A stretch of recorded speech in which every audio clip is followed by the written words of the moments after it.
Today on 2+U Nevada. I started this on a very small scale. It was just a flea market that I started here in Reno, and it sort of just kept snowballing. A great family event with a plethora of stuff. Are you looking for painting, pottery, furniture, or jewelry? Your last chance for the one-stop shopping. Yeah, we could triple in size and still have a wait list. It's epidemic level. The local nonprofit working to build more beds for addiction detox. A very raw discussion about addiction and how you can help those in treatment. But to see them losing their abilities to remember people and places and important events, it can be heartbreaking. Plus, sitting down with the regional director of the Alzheimer's Association of Northern Nevada. Some simple signs that may indicate it's time to see a doctor. You're watching 2+U Nevada. Thank you so much for joining us this afternoon for this edition of 2+U Nevada. I'm Sarah Johns, your host. Washoe County parents, it's your final afternoon of fall break. I hope you had a fantastic week last week with your kiddos, whether you traveled, stayed home, or continued to work and had your kids in camp. Tonight is your final night before getting back into a routine. I've been seeing a ton of pictures on social media with families having traveled near and far for fall break fun. I'm heading over the hill this afternoon to meet my parents and pick up my children, and of course it's like the first winter storm of the season. Chris Larson will have the official weather hit coming up in about 20 minutes and all night, but basically, if you were just somewhere tropical, nobody's going to see your tan because you've got to get out the winter gear. We're talking Uggs, coats, and cozy, comfy winter wear. There's something else to know about today. It is the U.S. Navy's 250th birthday. On this date in 1775, the Continental Congress green-lighted the first U.S. naval force. According to NationalDayCalendar.com, the Continental Navy had just 2 ships and a crew of 80 men at the time of its inception. Today, the Navy has more than 340,000 active duty personnel and upwards of 71,000 reservists. I want to say a sincere thank you to all who have served and who are serving. With that, we have a great show for you today. Don't go anywhere. We are thrilled to have you joining us for 2+U Nevada.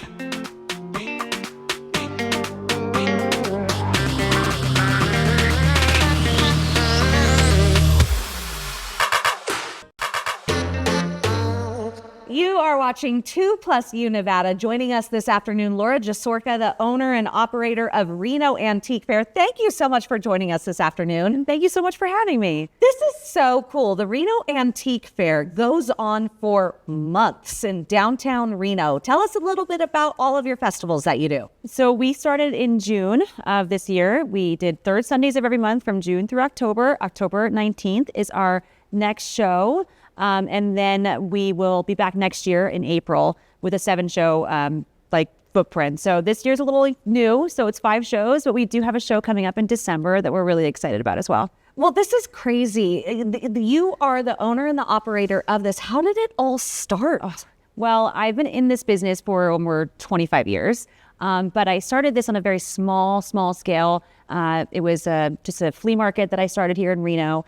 And it sort of just kept snowballing into what we see today, which is exciting. And I'm love to see the participation and the community be a part of it. It's been really great. Well, and you say that it snowballed. How many vendors do you have? We're at 140 vendors, and that includes food trucks and antique and vintage vendors. And it's just been a great event for the family oriented. We have, ice cream for the kids and then all the amazing antiques and vintage for everyone to look through. And talk about some of the things that people can find. Oh, that's a plethora of stuff. I mean, truly, you can find yourself furniture, jewelry. There's plenty of painting and artwork, which is incredible. Salvage, lighting. It's just been, there is everything you can possibly imagine. When you go to a flea market or an antique fair, you pretty much find exactly what you were thinking about finding at ours. So Is it too late for people to participate and get into the October 19th if they want to be a vendor? How does that work? So they would just go to the website, which is renoantiquefair.com, and you would go ahead and purchase a vendor ticket, which looks just like that here on the back screen. And with that, you can sign up. But we only have about 6 booths left for the October 19th fair, so we're at almost capacity. But yes, the tickets are available about 30 days before the show. So we're coming up on the end here for the October 19th show, and we're getting close. But if you'd like to sign up, please do. Also, it's free to attend for families, all ages. If you're just coming to walk the show, please come by from 10 a.m. to 4 p.m. and it's free for you to attend.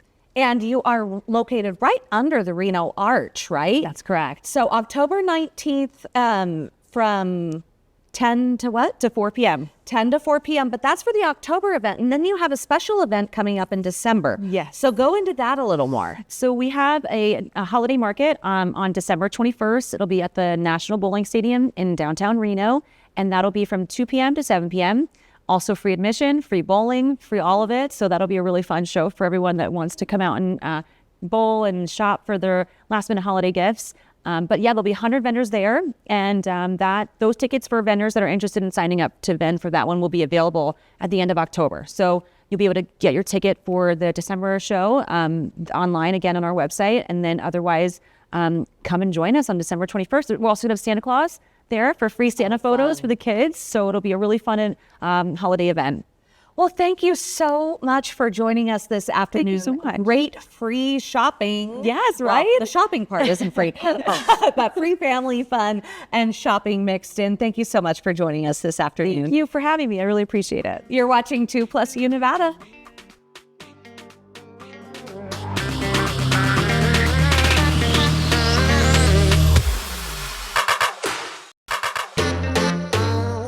You are watching 2+U Nevada, and with us this afternoon, Peter Ott, the Executive Director of Bristlecone Family Resources. Thank you so much for joining us this afternoon. Thank you for having me. We're really excited to have you here because we are talking about something that's so prevalent, so important, and that's addiction and mental health. And Bristlecone is a 51-bed residential substance use treatment right here in Reno. Yes, it is. Been here for, well, we're the oldest nonprofit in Reno. We're one of the oldest. We've been around since 1964 in one name or another. Mm-hmm.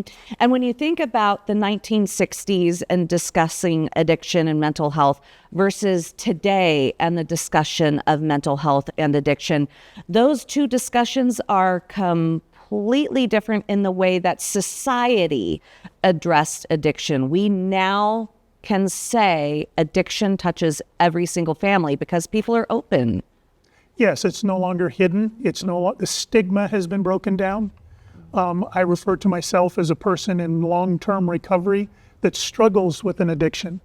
I don't call myself an addict or an alcoholic anymore because that stigma has been broken down. We're human beings that struggle with an issue. Mm-hmm.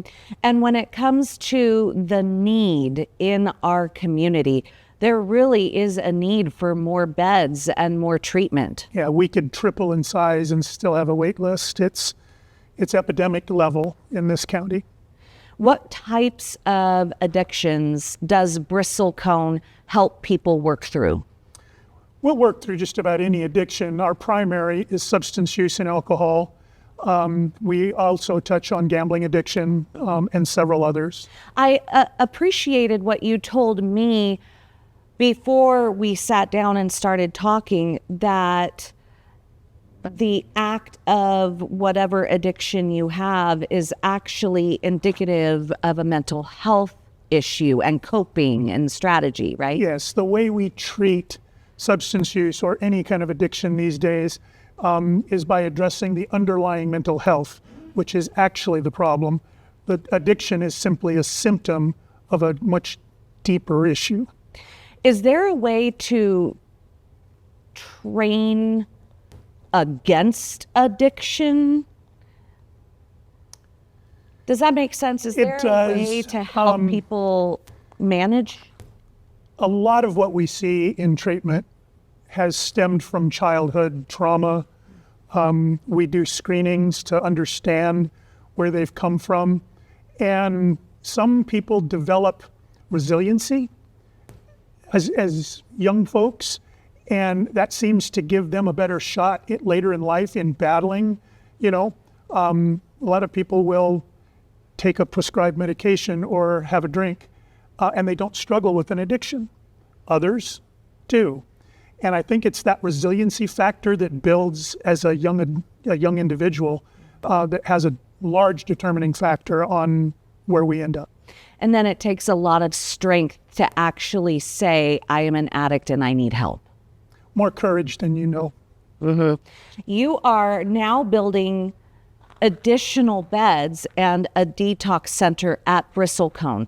Go into why you are doing that.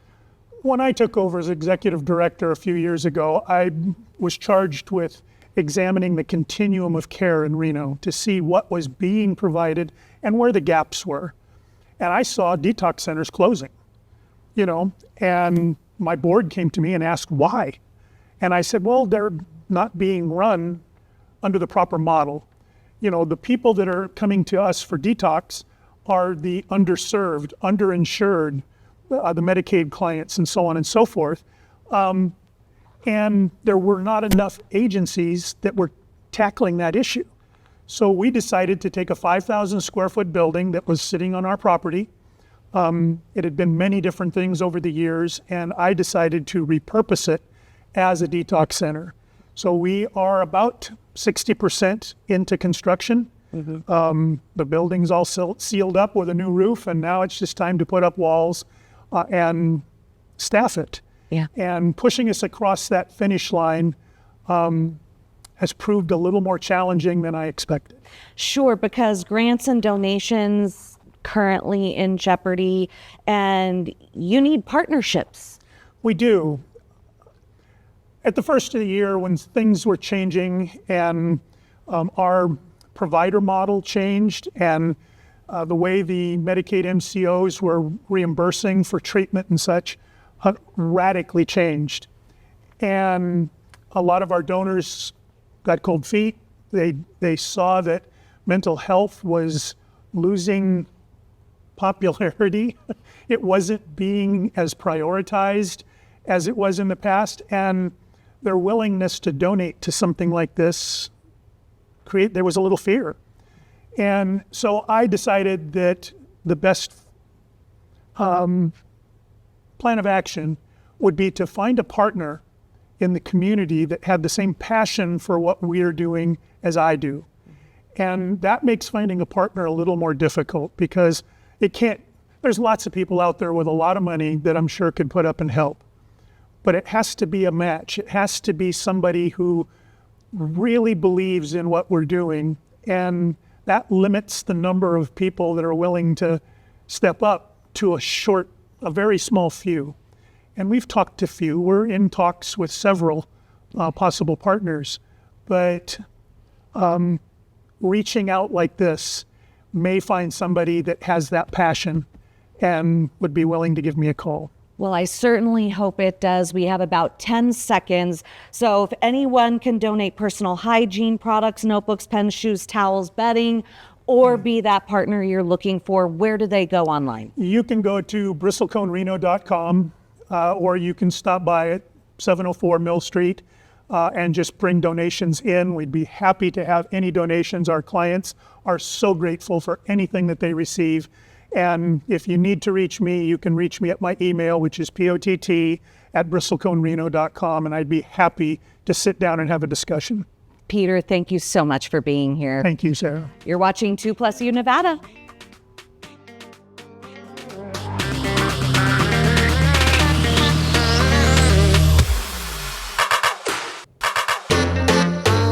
You are watching 2+U Nevada, and we are here with our legal segment to talk about the law and your rights with Regina Bradley and Phil Doran of Bradley, Drendel, Jeanney. Love having you guys here. And first and foremost, what I love about this, and we've talked about this in other segments, this is really a family business, and you two are married. What is it like working with your husband? That's true. So we spend a lot of time together, whether it's at home, at work, raising our kids, but we enjoy it that way. We met on the first day of law school at Gonzaga in Spokane, Washington. And I made it pretty clear when I met Phil that I planned to go back to Reno, my hometown and where I was born and raised. And he was happy to be game, and we've been there ever since. Okay, so Phil, I've got to ask, this is for us romantics at home. You see her on the first day of law school. What goes through your mind? Well, so you're right. It was on orientation, even before class started. And I saw her from afar. We went to Gonzaga. So it was a pretty nice, Pacific Northwest day out. And when I saw her and I went, I think I have to go talk to her. So after talking for a little bit, 10 years later, we're married with 2 kids. I love that. That is so sweet. So he sees you from afar. And what did you think when you saw him? So I was a little apprehensive. When you start law school, there's all these different meetings, and Phil kept coming to all the meetings that I was attending. So I knew that something was going on, but it really made law school a little bit easier, if law school can even be considered easy. But just to have your partner and have someone that's going through the same experience, it really helped. And we've found that that's worked well for us in our careers, being parents, being in this community, to have a partner and to be going through it together. It helps. And one thing that I love, having a man who isn't from this community, who chose this community to live here after meeting me, but you meet your beautiful wife and you choose Reno. So explain to me what it is that makes Reno a great place to live. Yeah, absolutely. So I grew up in San Diego. I really wanted to get away from Southern California.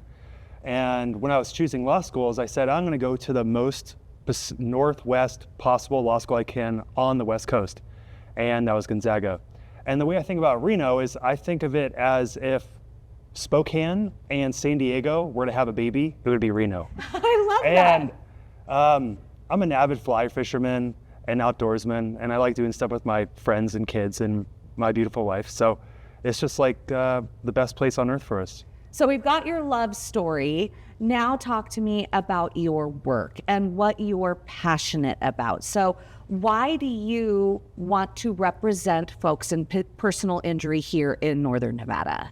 So this is where we live, where we raise our kids, where we go out to dinner, where we enjoy the community. So we are passionate about representing similar people in this community and injured people who need help. And we want them to know that they will have a Northern Nevada attorney that's here, that's local, that believes in them and wants their voice to be heard. One thing that you keep saying over and over, Regina, is the word community. And you guys really are community involved. Explain to me what you are doing in the community to help our folks. Of course.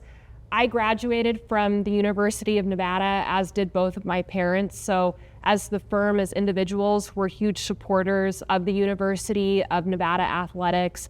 We also do outreach, whether it's donation programs for kids going back to school, helping out at the Humane Society, the Big Brothers, Big Sisters. So we really participate wherever we can and how we can.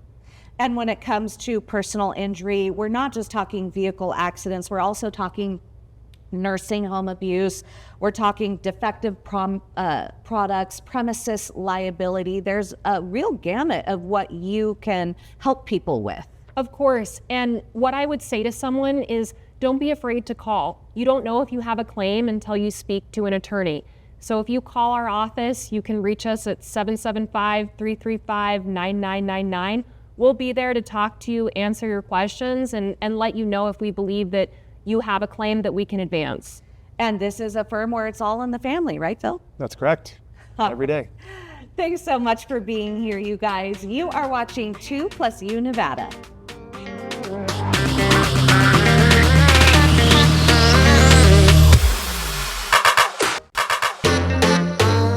Watching 2+U Nevada, and I'm so excited to have Beth McMillan here, the Executive Director of Artown. Beth, thank you so much for joining us. Oh my gosh, thank you for including me. I love this. Thank you. We have a very new show, and you're one of our earliest guests. Wow, I am so pleased you contacted me. Thank you so much. Beth and I have gone way back. I mean, we have been friends for, Artown's been around 30 years. Has Correct. It been This that is long? our 30th anniversary. Can you get over? So talk about Artown and the 30 years and what you have truly done to bring culture and art to our community. Well, you know, our 30th anniversary was a really big deal. We needed to make sure that we really made a statement in our community. We brought in those beautiful Alabria spirit animals from Mexico City. Right outside the Pioneer Center. Right, They were gorgeous. right. And in front of the old post office. We had so many more events this year. We had over 600 events in 31 days. We couldn't be in Wingfield Park because they're doing the Arlington Street Bridge. So we took all of our events that were in Wingfield Park, we took them up to Rancho San Rafael. And the county was fantastic to work with.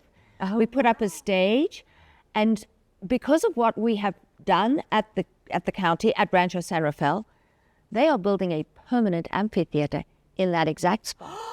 Well, really? Not only for our town. Well, but it's not only for our town, it's for the whole community. You know, anybody, we need a venue north of town. We've got Bartley Ranch, we've got downtown. What do we have north of town? A new amphitheater coming. That is fantastic. And our community has such a need for it now. And I personally feel our town is to take credit for the culture that our community has gained throughout 30 years, 3 decades prior to our town. You know, there was a lot of discussion that Reno didn't have a lot of culture. Right, and I think Reno has always had a lot of culture. It's just never been brought together. I think our town has a way of bringing all of the people together, the community, the audience members, the artists, the arts organizations, the nonprofit industry. We're able to bring it all together in the month of July. And sort of, I remember somebody called us like a Whitman sampler of the arts in the whole of July. What a compliment. We're very multidisciplinary. So we include everything, whether it's culinary arts or fashion or historic events, all kinds of music, all kinds of dance, all kinds of theater, many events and workshops for children. Yes, and I want to credit you because it allows families to take a look at what different opportunities there are out there. For example, dance. Do you want to do tap? Do you want to do ballet? Do you want to, and they can go see those performances thanks to Artown. Exactly. They can test it out and try it out. And you never know whose life you're going to change just by a workshop or a performance. Yeah. So I feel very, very fortunate to be able to really showcase the arts for our community.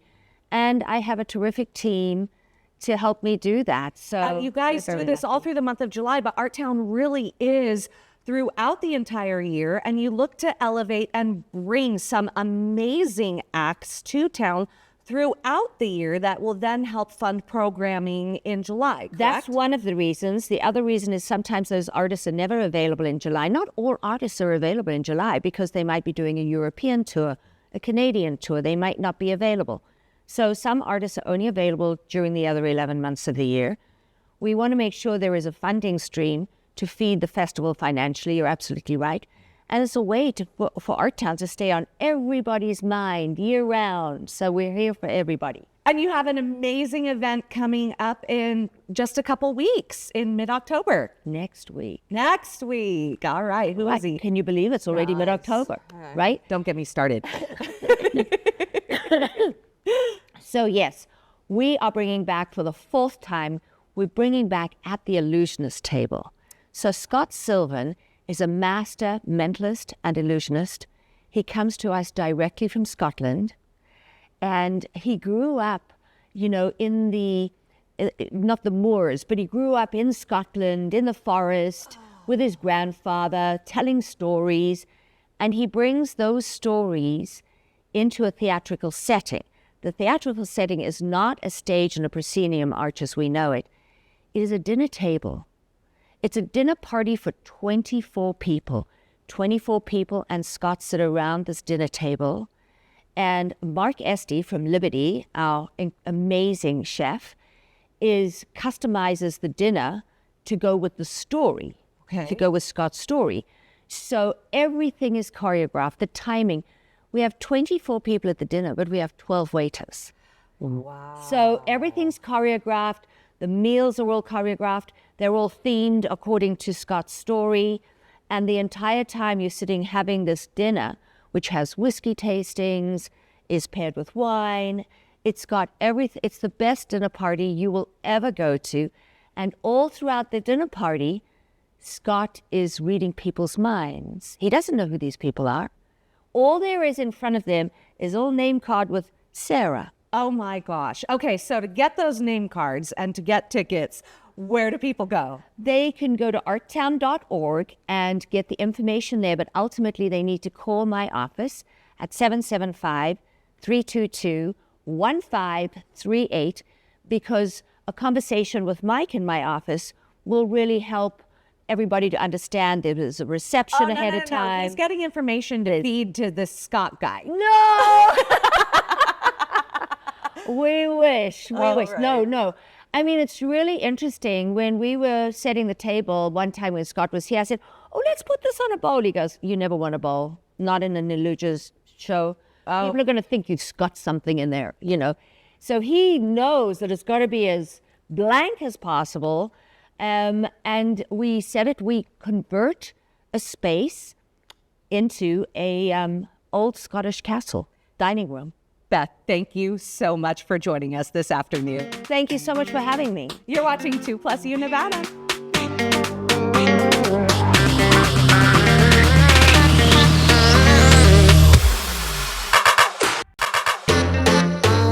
You are watching 2+U Nevada, and in the vein of someone that you just have to know in our community, I'm so excited to introduce you today to Jennifer Grant, local singer-songwriter.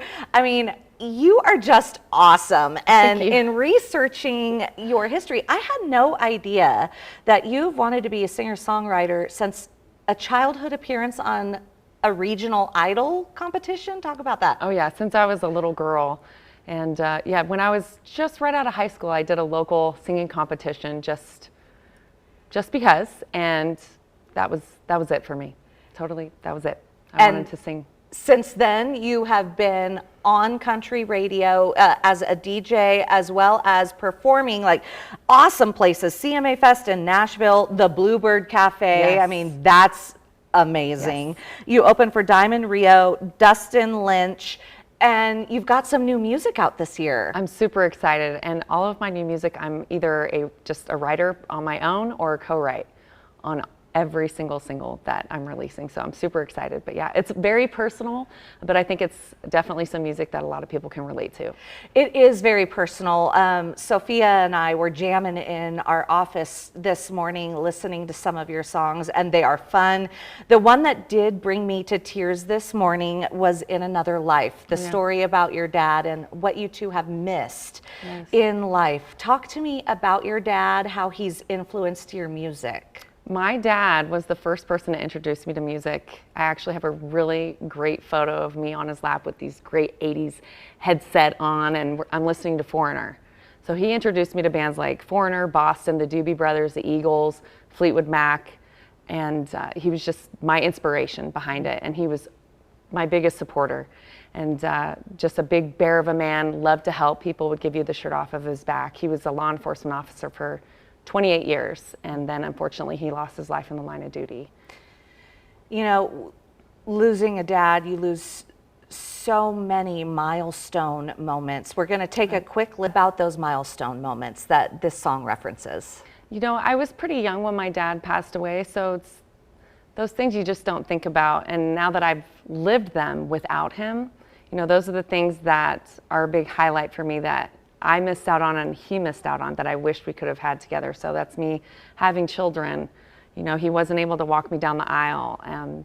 He wasn't able to just be a part of the Thanksgivings, the Christmases, and watching my kids grow and his other grandkids grow up. And there's just so many things that, you know, you wish you could have had. But that's why I say maybe in another life. And we all know that this happened now because your dad's end of watch, he died in the line of duty as a law enforcement officer at May 31st, 2004. So 21 years without your dad.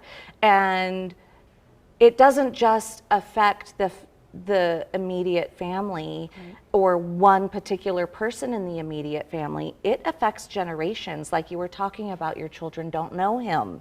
You know, in that vein of losing your father, you have created a nonprofit foundation that I just think is absolutely amazing for people to know about. Northern Nevada C.O.P.S. Talk about the ethos behind Northern Nevada C.O.P.S. Northern Nevada C.O.P.S. is near and dear to my heart. We help support families and coworkers of officers that have been killed in the line of duty. When my dad was killed, my family had temporary support, I guess is the best way to describe it. So my main mission was I wanted the fallen families to not feel like they were alone. You know, it's always busy when a tragedy happens. There's the funeral and, you know, the house is always full with people and paperwork and it's just go, go, go. But then the funeral happens and then everyone goes back to their lives. You know, and there's no fault in that. Long-term support. And we are there forever. We are there forever. And we provide support in sending them to retreats to help with their mental and emotional well-being. We have all different types of camps for spouses, siblings, grandparents. We have a kids camp. We have an adult children's camp. I mean, really for everybody. And then we have a coworkers retreat too. Because a lot of the time, the coworkers are the ones that just go back to work. And often they feel forgotten. So Northern Nevada C.O.P.S, we specialize in focusing on the families and the coworkers. It's just phenomenal work that you are doing. So if somebody at home is wanting to help Northern Nevada C.O.P.S, where do they go? Who do they contact? How can they help? We're on social media. Gotta love the power of social media. So you can search Northern Nevada C.O.P.S on Facebook, Instagram. You can always email us, northernnevadacops@gmail.com. Jennifer, thank you so much for being with us today. Absolutely. Great work all around. Love listening to your music. And Thank people you. can find that on iTunes? Yes, iTunes, Spotify, YouTube. I'm also on, you know, Facebook, Instagram, all the things. So if you search Jennifer Grant or Jennifer Grant Music, you'll find me. You're watching 2+U Nevada.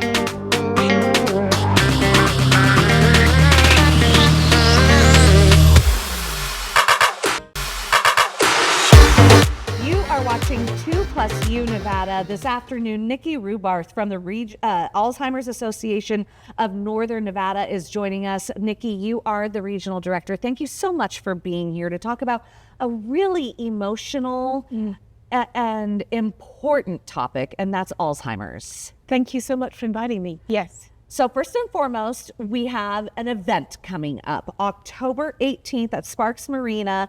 We've got the Northern Nevada Walk to End Alzheimer's. How can people get involved?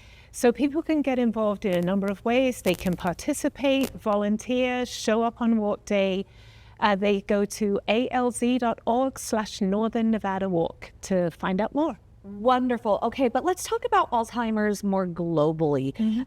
Really and truly, this is a disease that can be so heart-wrenching for caregivers to see someone that they've loved, see the cognitive decline. Absolutely. When you have loved someone and known them for many, many years, and to see those changes, and they can be gradual changes, but to see them losing their abilities to remember people and places and important events, it can be heartbreaking. We were talking a little bit before we sat down here in studio, and you had a very good kind of way for family members and caregivers to gauge whether they should be concerned about their senior or their loved one's memory. You said everybody loses their car keys, but if a person forgets why they have car keys to begin with, that is kind of the difference. Right. The difference. Right. And it's things. If you notice changes in things that you used to be able to do quite easily, or changes in a loved one, such as following a recipe or buttoning a shirt, the names of people and places that were once familiar, then those are things to maybe pay attention to and talk to your healthcare provider about. But keep track, keep a journal, make some notes. That's a fantastic piece of advice, is to keep a journal. So are you telling a person to keep a journal on their own cognitive ability, or are you telling a family member or loved one to keep a journal on their loved one's cognitive ability? Yeah, that's a great question. And I think maybe both. So if you notice changes in a loved one, someone who you live with maybe, and you see every day and you've known them for a long time, and you're noticing those changes, then that's a good opportunity to really keep some notes. My father-in-law had a journal, and we found it after he passed, and he had written down the names of his children and his wife, so he could hold on to those memories because he knew that he was losing them. Yeah. Wow, yeah. And it makes me tear up. The Alzheimer's Association of Northern Nevada has some wonderful programs, not only for those living with Alzheimer's, but also for those who are supporting those and the caregivers. Go through your programs for us. Yeah, I'd be happy to do that. So we have a helpline. So the best way to access any of our services, any of our resources, is to contact our helpline, 800-272-3900. And that's a 24/7 helpline. And then locally, we offer support groups. They meet around the region, different times of the day, different times of the month. They're free and they're available to caregivers. They can just show up. And they can often be a lifeline for caregivers because they get to learn from others what's worked for them, what resources they have found. And they can kind of try things out in a safe place. We have a number of education classes and workshops, everything from the warning signs of Alzheimer's that we talked about right through to caregiving at every stage. And then we have a respite program. So we're funded by Aging and Disability Services to help people in the same home, caring for someone in the same home, to get respite care.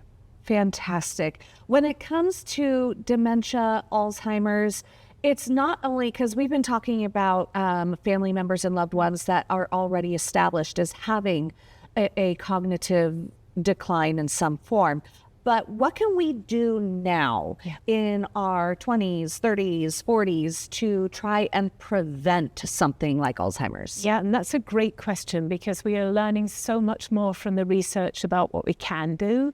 The US Pointer study was just published a couple of months ago, and we learned from that there are certain risk factors that we can take charge of and we can modify to protect our brain health, our heart health, well into the future. And so those factors, those risk factors include nutrition, exercise, maintaining a healthy blood pressure level, making sure that you're staying connected, you're learning new things, and really a variety of different risk factors that together can help you to stay healthy and protect your brain health. Fantastic. So do cell phone games and like match games really help? If those are new and if you're learning new things and you're creating new pathways in your brain, then yeah. That's much better than sitting in front of the TV all day.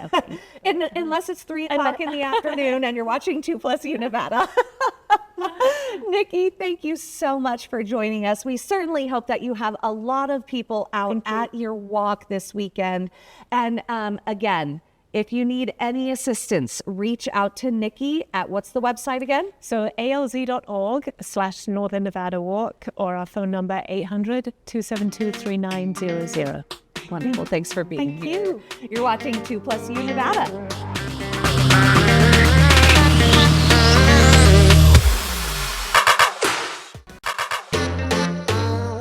Each day here at 2+U Nevada, we are hoping for you to participate in our show. That's the plus you part.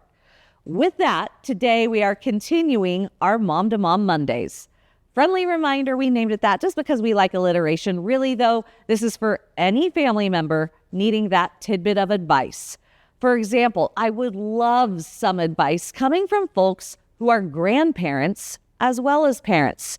Provide advice to the younger generations based on your wisdom. Today, we hear from one of my closest girlfriends, Tanya. She has a 12-year-old daughter, which mamas, we know what 12 was like, right? Here's Tanya's Mom to Mom Monday. I am the mom of a middle school preteen. My mom to mom advice would be to teach your girls to know their value and their worth. To teach them that it is okay to fail and understand that failures or shortcomings do not define them. I think a really good way to mirror this to them is to fail in front of them and be able to give yourself grace, apologize for shortcomings or failures, and teach them that any failure can be overcome. That one moment in time does not define you. And what a sweet note to end our broadcast on today. Thank you for inviting us into your home this afternoon. We look forward to joining you every weekday at 3 for 2+U Nevada. 2 News Nevada at 4 starts now.